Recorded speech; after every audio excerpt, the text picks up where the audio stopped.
Hi there, and welcome to Plant CEO. In today's episode, we're going to be taking a little bit of a break from the norm because I'm going to be talking with Pete Plaxton, who's an undercover investigator.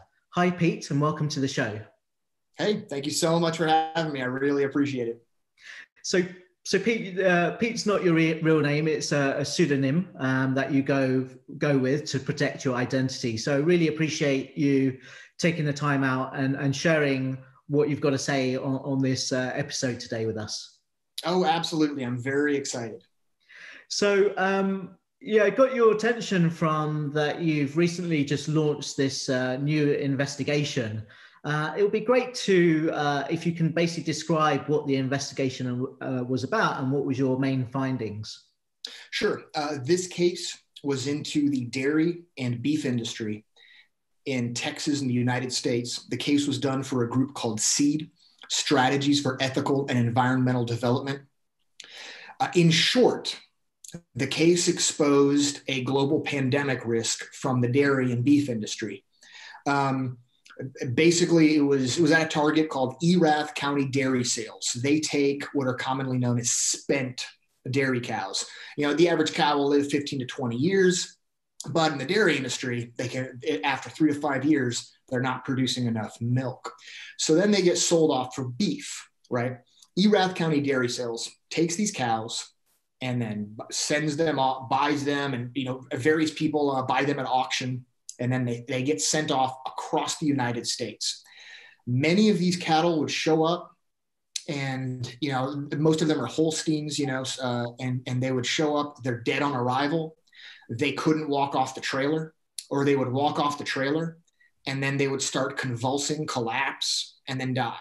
Now, there was abuse, there was people beating them and shocking them, but one of the main concerns is that amongst these populations of cows that are becoming down for unknown reasons, and that can have zoonotic illnesses that people can get, you have tuberculosis and anthrax, you have mad cow disease, you have all these concerns, right? Well, some of these cattle, they're all kind of mixing with each other in different pens, and then they go through auction, and a certain amount of them would be purchased by the auction itself, who would take them, and then there's tags that some of these cows would have. Say a cow goes from a dairy to an auction, maybe another auction, and then out of state to a slaughterhouse. What if that cow is sick? Like, how do you know who that cow was around and if there's a pandemic risk? Well, cows that are moving very far, they'll have what's called an ADT tag. It's an animal disease traceability tag. It's part of a federal USDA program. It gets put in the cow's ear. So when those cows show up, whether they have a tag or not, when you have a cow show up, what you have to do is you have to be able to identify that cow, right? And you have to be able to say, well, if I want to buy that cow, which cow am I buying? I can't just say, I'm going to buy the brown one with the black spot on her head, right? You put a tag on their back. And at an auction, when you do that, it's a federal tag, right? So you got cows, they have all these federal tags. It literally says, do not remove on it. And some of them have these ADT tags to trace disease. A certain amount of those, they're purchased by the auction. And then the auction wanted to pass the cows off as organic. So they would remove the back tags. They would cut off any ear tags. And if there were animal disease traceability tags, they would cut those off too. Then they would put separate tags on the backs of the cows to make them look as though they're organic. So these are federal violations. Obviously, it's a disease risk concern, and that's what the investigation focused on.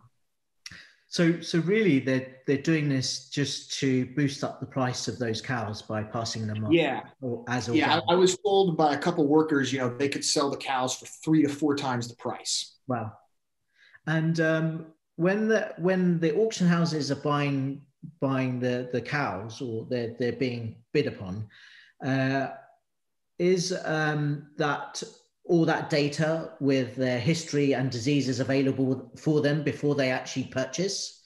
Does that go with this tag, or is that not part of the process somehow? That information is literally like, let's say that you let's say you're the final stop, right? You're the slaughterhouse, and a cow came to you from Erath County dairy sales or any auction and was at a dairy before that.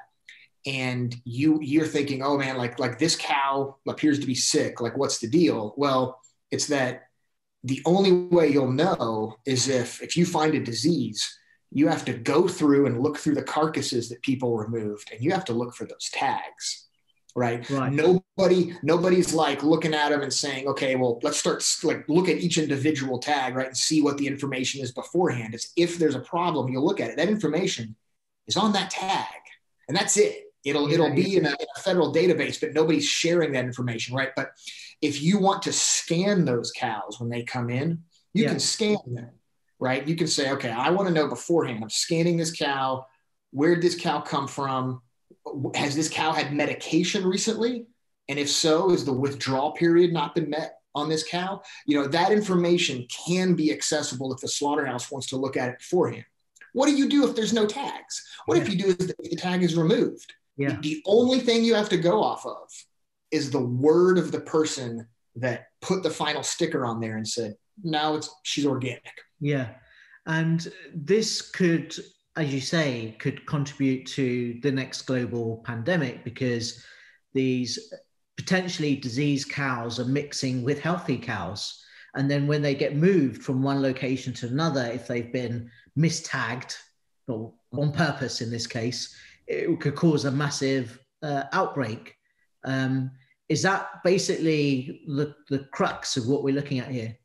That is the realistic concern. Most experts agree that the next global pandemic will be from animal agriculture. And the dairy industry is moving cattle who are weak, they have suppressed immune systems, and they're mixing populations and going into the beef industry. So that is the big concern now. And the other concern is that when I started working undercover at this target, I was looking for animal abuse. I did not expect to find this. The fact that we randomly found it indicates that this is more widespread than this one facility. Yeah. And so tell me about the antibiotics part that was in your video that was discussed. So a lot of them are just getting immune to it now, and they're getting more and more diseases. Absolutely. Is that what you've experienced on these farms? Yeah, oh, absolutely. There's widespread antibiotic use. And so that means there's antibiotic resistance to a lot of bacteria. And then that could in turn make people more susceptible to illnesses because antibiotics are not working as well on the illnesses they're trying to cure.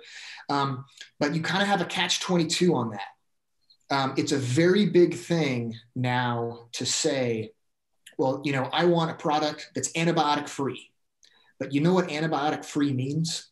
It means no veterinary care.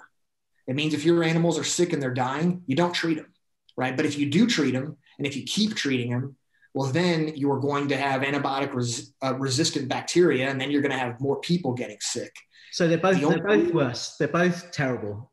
Absolutely. The only realistic solution is to do away with animal ag. Yeah. So that's amazing that you've managed to do this investigation, and your background has been doing a number of investigations. Can you talk a little bit about your past investigations that you've done briefly? Sure. Yeah. It's been about 19 years that I've been doing this. About half of my career has been factory farming, slaughter, commercial fishing, that kind of thing. The other half, while there's been a little bit of work on kitten mills, the other half really is dogs. I've puppy mills, pet stores, facilities selling dogs to research labs. Half my career has just been that.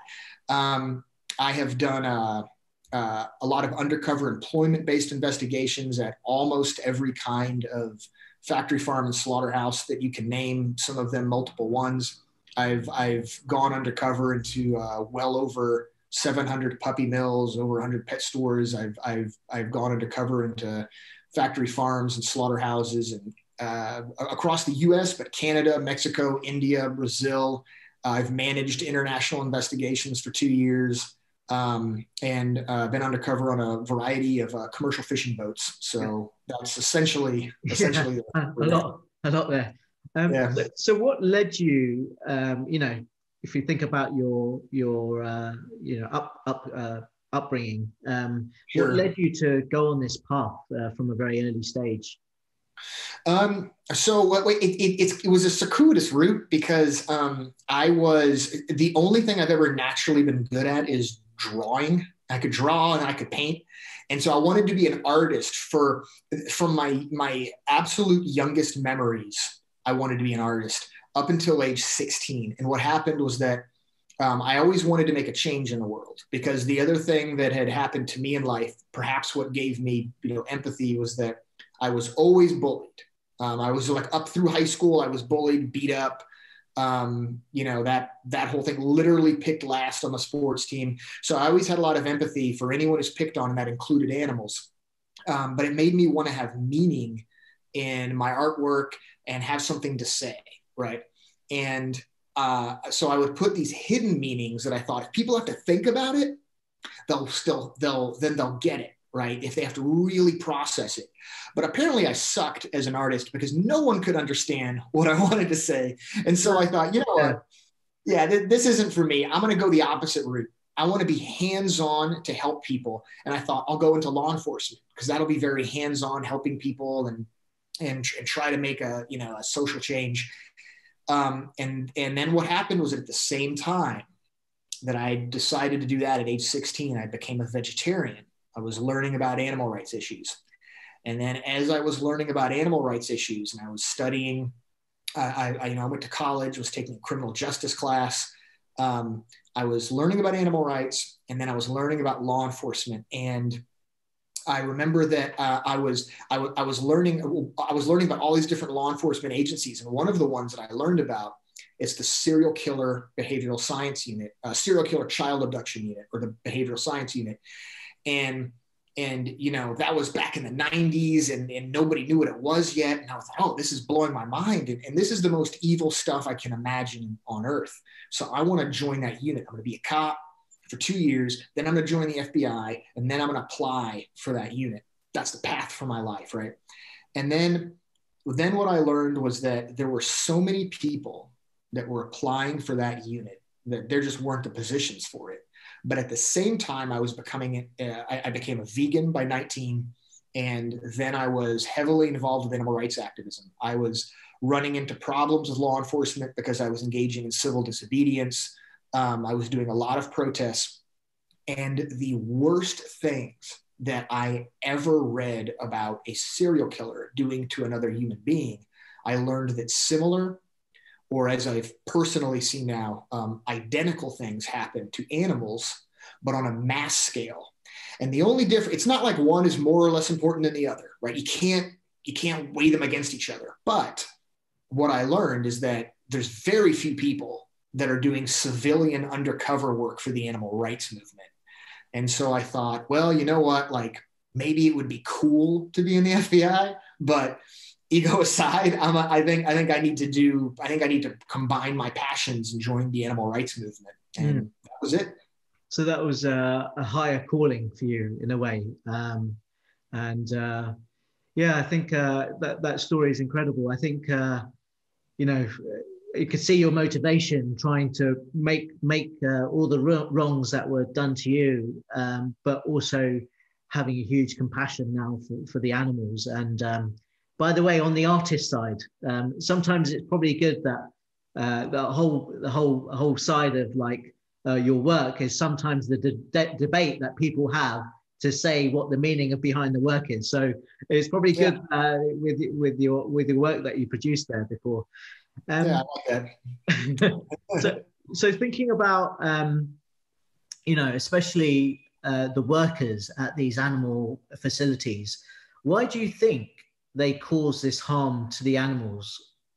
Sure. Reason. So there's 5 reasons, and I can lay them out. I can lay them out right now, and it's going to be just pow pow pow in very kind of neutral terms. But it's that I have to mention this is going to be, so if you're talking about a puppy mill, I could tell you exactly what kind of crimes you want to look for. If you go on to an egg farm, I could tell you the exact crimes you want to look for, or a fishing boat. But what it is that makes people do it, these 5 things are going to imply. In fact, there's a book that I wrote called Rescue Dogs. It explains why the problems with puppy mills and why you should adopt. And for these 5 things, we list them out in these individual stories. But for puppy mills, we make it clear that these are the same people, that they're also, they factory farm dogs, and some of them used to factory farm other animals. But the thing that makes people commit crimes that are so predictable and so systemic, this applies to any animal enterprise. The first thing is the stress of the work. Now, I don't need to talk your ear off about how the work is very hard. I think we all know that by now, right? But one of the things I want to mention is that the average shift, there's exceptions, but the average shift when you're at a factory farm, you're going to work 12-hour days, 6 days a week. And it's going to be extremely, extremely difficult physical labor. And one of the problems you're going to have to deal with is sleep deprivation and hunger, right? Because you're burning the calories. You don't have time for a break. Everybody's worked on a farm has been there, where you're like, you're milking the cows, and then you're shoveling tacos into your face, and then you're milking the cows. You're eating while you're working. Well, sleep deprivation and starvation, those are 2 very common interrogation techniques, because they break your will and they make you susceptible to suggestion, right? So if your willpower is broken down and you're stressed, and somebody says, just kick the damn cow to get her up, all right? Like, listen, I'm telling you, just throw the live chicken in the trash. Don't break her neck. It'll make her poop fly out. I don't want to clean up the mess. You just do it, right? You start to think like, well, this sow, she knows that she's supposed to go from her gestation crate to the farrowing crate. She's choosing to not move. So I'm going to, like, everybody's waiting on me. So I'm going to hit her with a knee in the face, right? It's just, these are otherwise good people. Their will's broken down, and they're going to commit those crimes.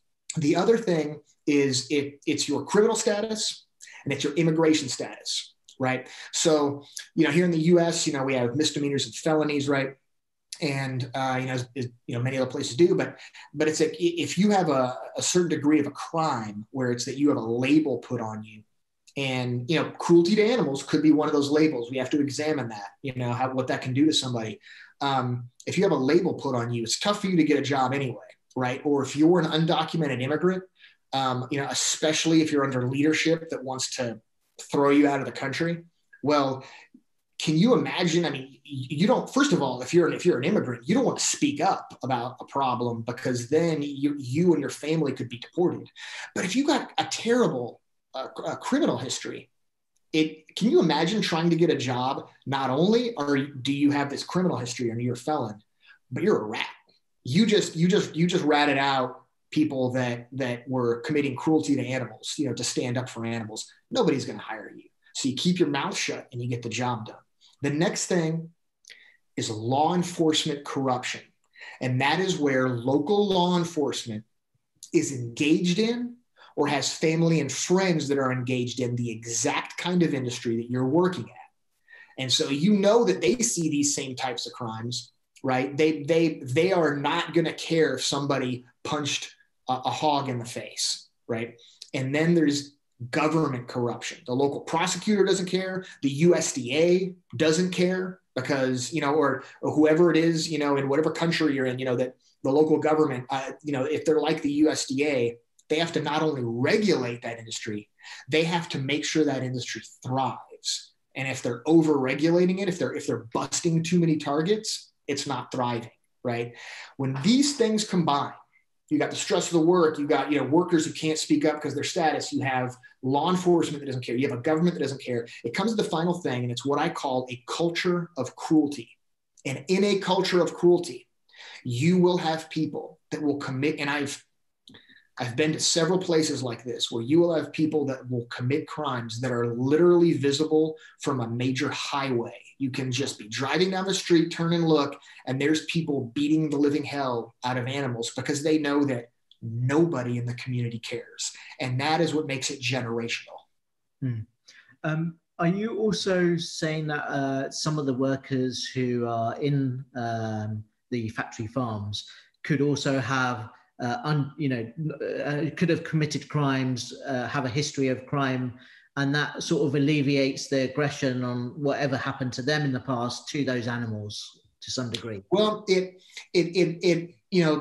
there might be some people like that, but the main thing it does is that it means that, let's say that they've committed crimes and they want to try and get away from that part of their history, right? They want to be able to move on. Well, they can't, because now because they can't get a job that is like a really great job that they want. And here they end up at the farm and they're surrounded by more criminal activity. And back into it. So the factory farms themselves have less barriers of entry in a way. Absolutely. Because they're desperate for these workers to do these jobs in a way. Yes, and not all of them, are criminals, but there's certainly many. There's certainly many places that I've been at where, I have had to pretend to have a criminal history, just to be able to fit in with, the other workers. Okay, but then there's also, law-abiding people that, just because of what you said, the stress to their working conditions, make them act that way. Absolutely. In general, it is not the worker's fault. I would say that, and if you look at the history of how things have gone, at least during my career, the last 2 decades, I would say that what we did is we would really go to try to apply the cruelty statute. And for the most part, it wasn't applied. And when it was usually like maybe there was a fine, right? The worst of it is when undocumented immigrants have to flee or they have to fear for their safety. And that's terrible. So I think that in the process of doing that, we got law enforcement involved, and it let the public know they should take these investigations seriously, right? This isn't doctored footage. We're not making this up. These aren't exceptions.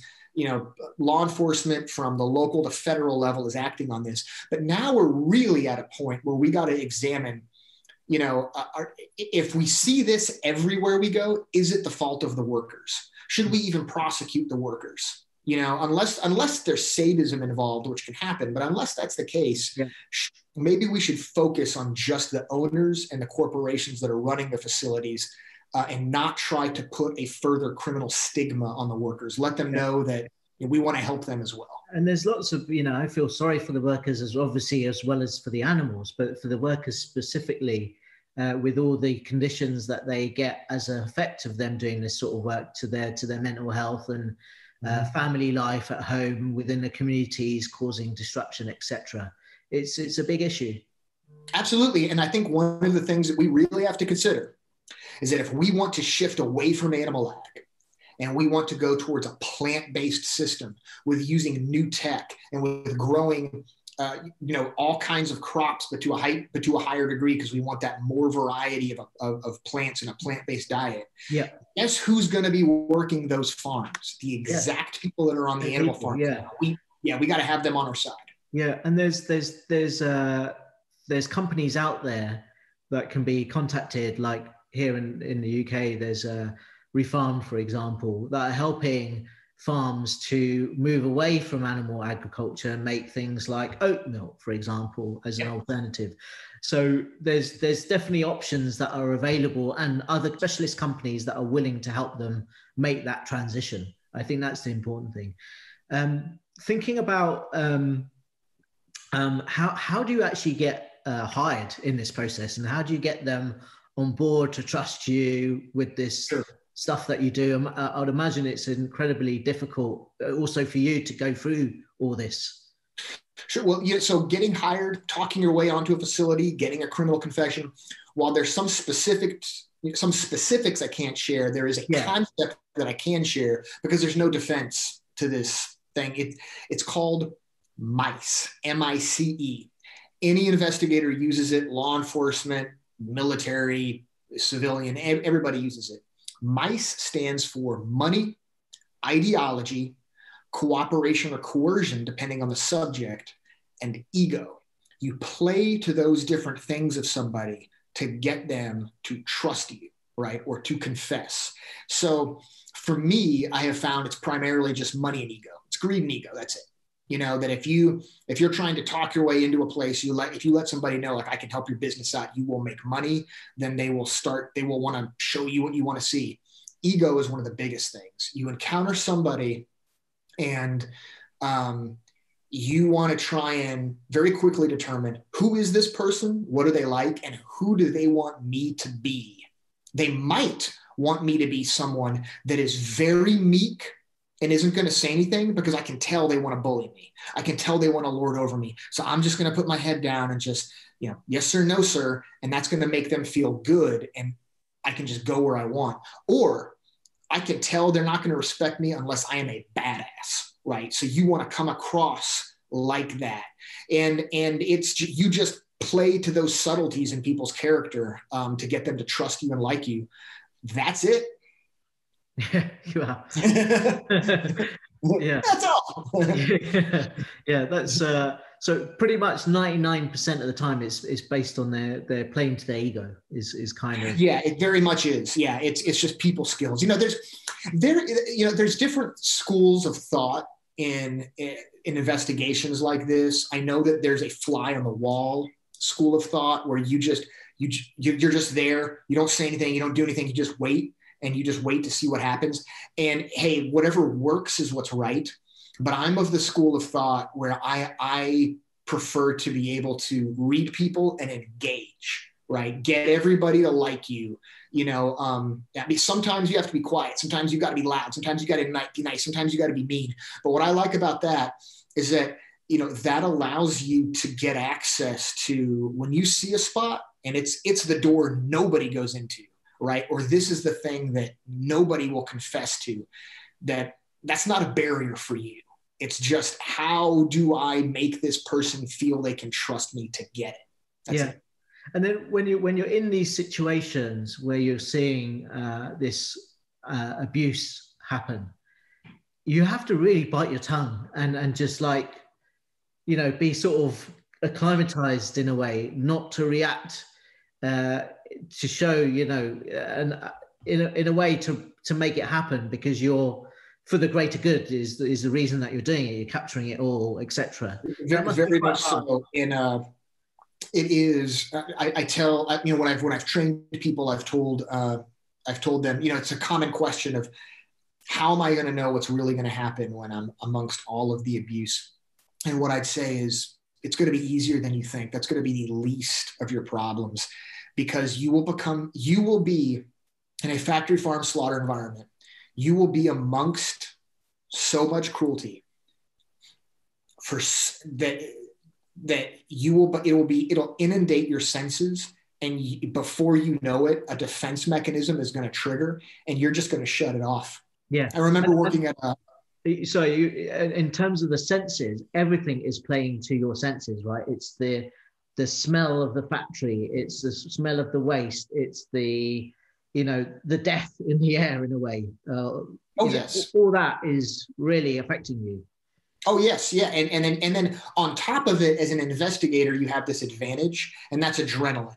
Everything that you're doing, you're trying to not get caught, right? You're always on the lookout of, what should I document? Am I being suspicious if I'm going to document it?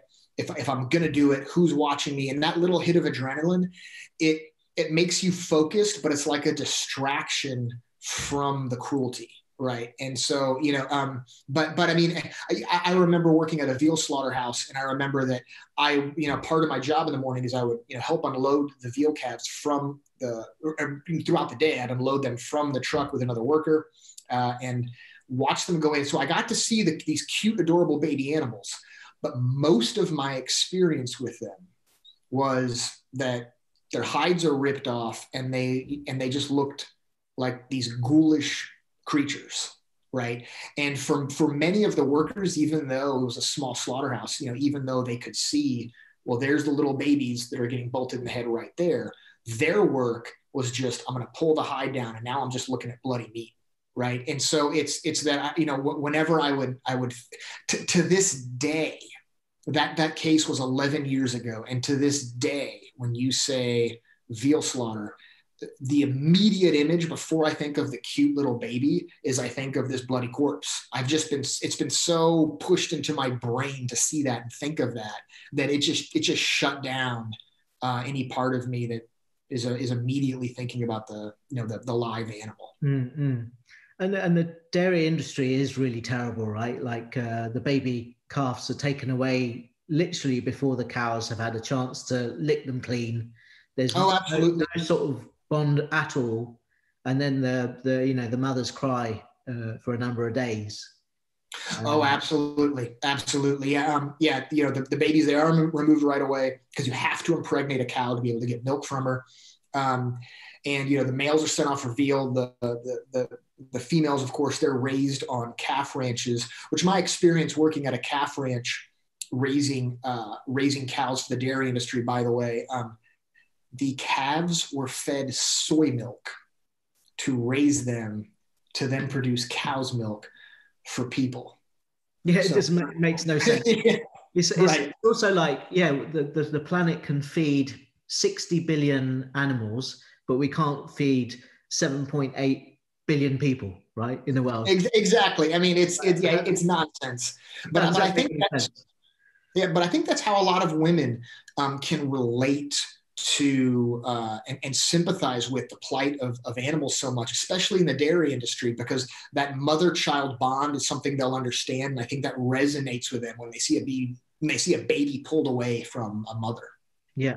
And how do you think, or what would resonate well with men, for example? Well, I think that while we are trying to, in the United States, while we are trying to move away from the idea that, men and women have to be one way, in the United States, we have an increasing amount, a larger and larger percentage of our population are veterans. Because, we're involved in a lot of wars. We have more people going into the military and coming out of it. And, we worship our soldiers, right? And we have a warrior culture that we come from and that we very much, we respect and try to emulate. Even the civilians try to emulate that warrior culture that's in the military. I would say for that macho side, that tough person side that we have, if we could get the military to understand the benefits of a compassionate diet and a vegan diet, then I think that is what is really going to change men in the United States towards being more vegan. Yeah, and there definitely needs to be more content around that being produced. Like the first point on the dairy side, for example, with women, but also on the military side, to talk about how plant-based diets can basically help with their health, and it is quite macho to be vegan in a way, exactly. And have the same, if not better, strength and less opportunity for you to have your own diseases. I think The Game Changers a little bit touched on that, the documentary on Netflix, where James Wilkes was talking about combat training, etc., with the military, and they took on the fact that plant-based diet is suitable for soldiers. But I think there's more stuff that needs to happen in that field, I would say. Absolutely, I'd agree. So you've also been quite close to the South American community with the work that you've done. What do you think would work or resonate with that community? Well, I would say that it would be, my experience with Brazil, and I think with Mexico, for sure.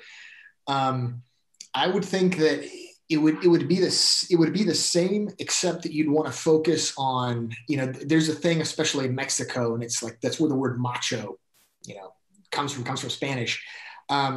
That if you focused, I believe, on athletes, especially in Mexico, if you focused on boxers and football players, well, you've got the Mexican boxer, the Ultimate Fighter, Nate Diaz, right? Who's completely plant-based. Yeah, I mean that I think is going to be the number one thing, because one of the things that I've seen in Mexico, in Central America, there is this and I hate to have to like stereotype, but what I do have to say that I have seen more of a focus on family and caring about the family than I generally see in the United States. And even more than I've seen elsewhere, anywhere else that I've been, like in the United States, for example, if you're middle-aged and you're living with your parents, people look down on you for that. But, if you're Hispanic, that's perfectly fine because you're taking care of your parents, and right, yeah, they're going to help take care of your kids. Yeah. That's normal. Yeah. So if you could understand that your family is stronger because the health of your children and the health of your parents is going to be better, like that this helps your family, I think that would be a main thing. It's just breaking away from the old idea that, cheese and meat is what makes you healthy. I mean, that's what it ultimately comes down to, like, caring for your family, reversing diseases that you may have caught, making sure you can bring up your children. And on the point of children, then, do you think in the future, the future children will frown on us in terms of what we've done to the world and the planet, and how compassionate we have been with animals and the way they've been treated? I mean, what do you think? They just have this completely negative view of us. Yeah, I think that is why the health thing has to be in line with the cultural thing, because our kids are going to look at us like that. But it's kind of hard if you want to say, well, no, I'm a tough person because I'm a cowboy or a vaquero. Like I raise cattle, and that's what makes me tough.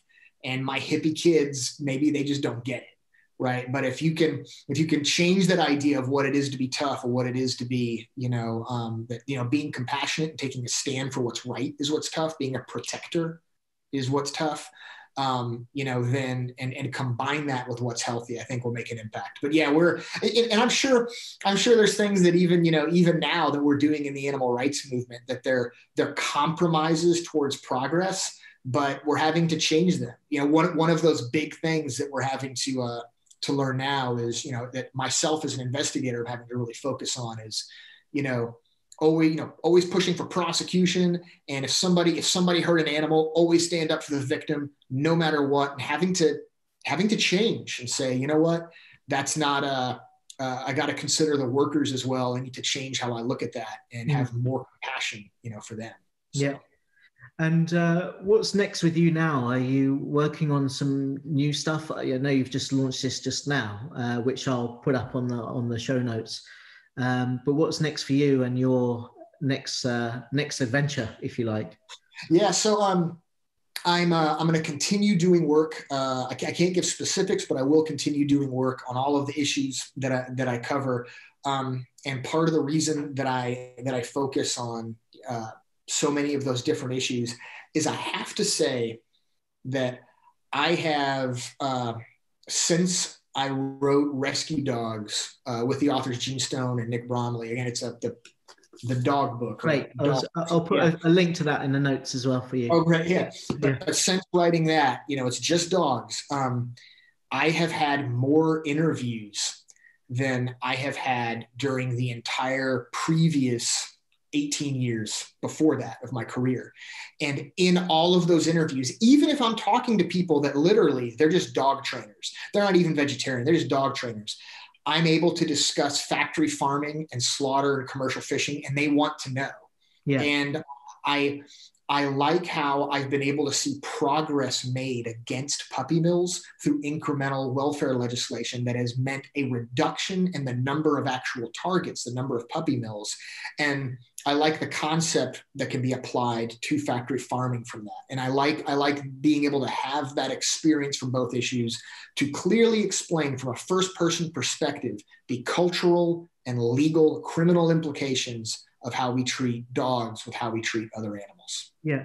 So I'll just keep working towards both. That's awesome. And there is this, obviously, most people love animals and they love their pets. So there has to be more of that connection being made. So I think that was a good step where you're talking about rescue dogs, but connecting it with the animal agriculture to see the animals in the same light as they do their pets at home. Absolutely. That's the idea. Great. So yeah, thank you very much for coming on the show, and I wish you all the best of luck with your future investigations. Thank you so much. Take good care. See you. Bye.